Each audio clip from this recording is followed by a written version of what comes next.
Now, a NICE technology appraisal has, in March this year, approved semaglutide for obesity management. And I want to explore how the drug can be supplied safely and appropriately through community pharmacy. So, first of all, Wegovy or Ozempic, does it matter? And first, we need to unpick what Wegovy and Ozempic are. Well, they're both brand names for semaglutide, but the difference is what they're licensed for. So Ozempic is the brand name for semaglutide for type 2 diabetes, and Wegovy has a license for weight management.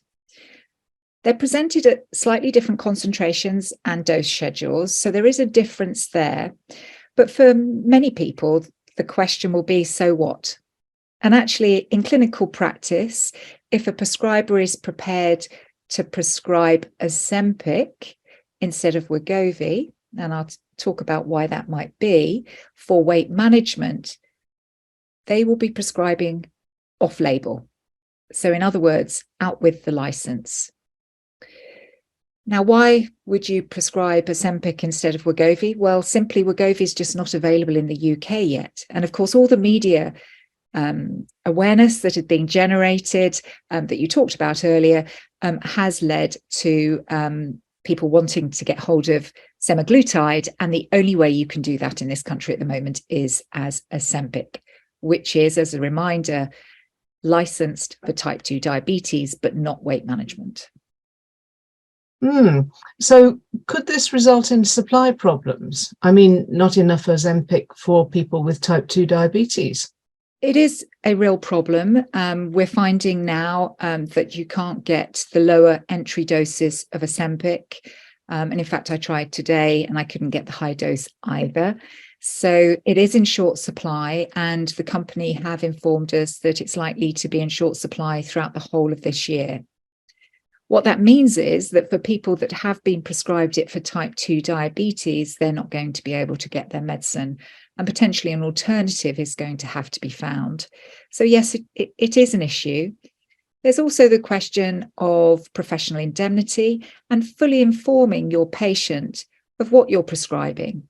So for off-label use of medicines, which is not unusual, the prescriber and the pharmacist dispensing the medicine must ensure that the patient knows that it's being given to them off-label, and they understand what that means. But also, from an indemnity point of view, the prescriber must ensure that they're covered should anything go wrong. Can we explore this a bit further? I mean, are the two drugs presented similarly? Do they look interchangeable to the user? What's interesting, actually, and it's a bit of a, this is where somebody who's perhaps been involved in the trials of Wegovy, at the moment, it's not 2.4 milligrams of Ozempic. So Ozempic isn't available as 2.4 milligrams. So this is where you've got the difference in the dose and where the confusion can happen.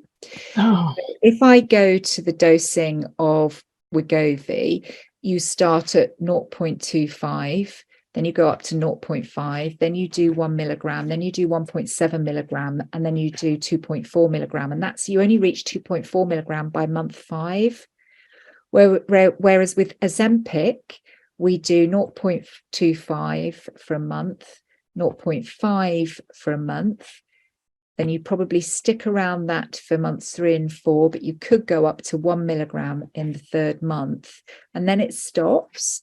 So you can go beyond that, but you need your prescriber to then go beyond. But yeah, I think it's important to recognize that they have been, they have different licensed indications, so therefore they have a different dosing profile. And next question, can semaglutide be supplied under a patient group direction, or must it always be prescribed? Ozempic and Wegovy, when it's available in this country, so semaglutide, are prescription-only medicines.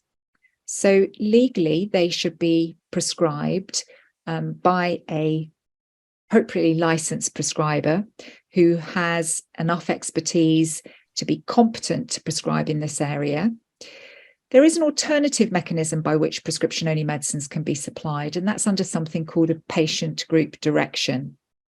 And currently, Saxenda, which is liraglutide, which is the first of the GLP-1s to be available, can be prescribed under a patient group direction. And there are a number of community pharmacies that have this protocol.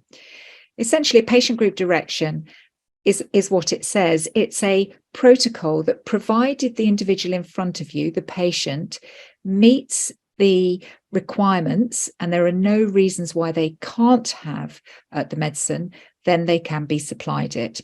There's a number of governance, clinical governance, safeguards in place, but in that instance, the supplying pharmacist does not have to be a prescribing pharmacist.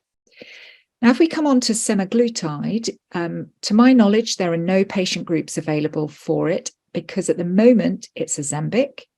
That's the only way we can get hold of it in this country. And Ozempic would be being used off-label, and that would be an inappropriate use of a patient group direction. So we'll have to wait to see if anyone develops a commercial patient group direction for Wegovy. But for the moment, it needs to be prescribed by an appropriately qualified and licensed prescriber who's prescribing within their scope of practice.